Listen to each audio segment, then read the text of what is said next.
jaialdia bada nolabait reafirmatzeko bezala auzoan bizi eta herrizomaren arteko izpatasuna, nolabait esango genuke, eta lehen urtean izan baldin bazen lehen urratsa pixka bat Alde Zaharrean horrelako lotura estrategiko bati hasiera bat emateko, aurten kontsagraziotzat hartzen dugu.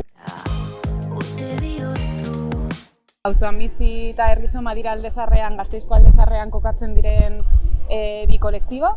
Auzoan bizi antolatzen da etxebizitzaren problematikaren inguruan lantzeko, eta herrizoma elikaduraren inguruan, elikadura modu kolektiboan gestionatu ahal izateko.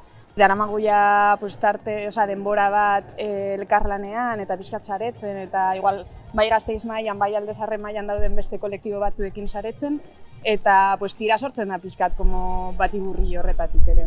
Badago puntu bat amankomuna dutena, bai elikadura bai eta etxe bizitza gaur egun merkantziantzat hartzen diren bi behar nagusi, oinarrizko behar batzuk direla, eta guk ulertzen dugu merkantilizatzen diren heinean espekulazioaren eta jabetza pribatuaren apologia moduko bat egiten dutela, eta gure ustez merkantzia den bitartean inoiz ez da eskubide bat izango.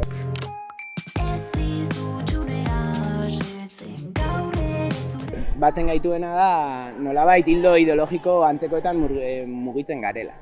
Hildo ideologiko hauek bai kokatzen direla herri egituren baitan, uste dugulako izan behar ditugula edo hasi behar garela sortzen tresna batzuk kapitalak gaur egun bere gain hartuta dituen eremuetan, kasu honetan etxe bizitza edo elikadura bezala dena. Egun hasi dugu azeteko kideekin gerora etorri gara hona Bitori plazara eta egin dugu mural margoketa da. Gero daukagu herri bazkaria, arratsaldeko 6etan egongo gara Txapelarri kantoian pixkat musikarekin eta justu hori herrizoma parean dagoen lokalde, kantoi horretan. Eta gauerako egitaragoa, dira kontzertuak eta gaztetzean egotea. Gaur ospatzeko egun bat bezala ulertzen dugu, eta baita ere militantziara batzeko eta jendeari gonbite hori luzatzeko. Esperantza dagoelako oraindik herriak bere gaitasunez irauli dezakela gaur egun pairatzen dugu egoera hau.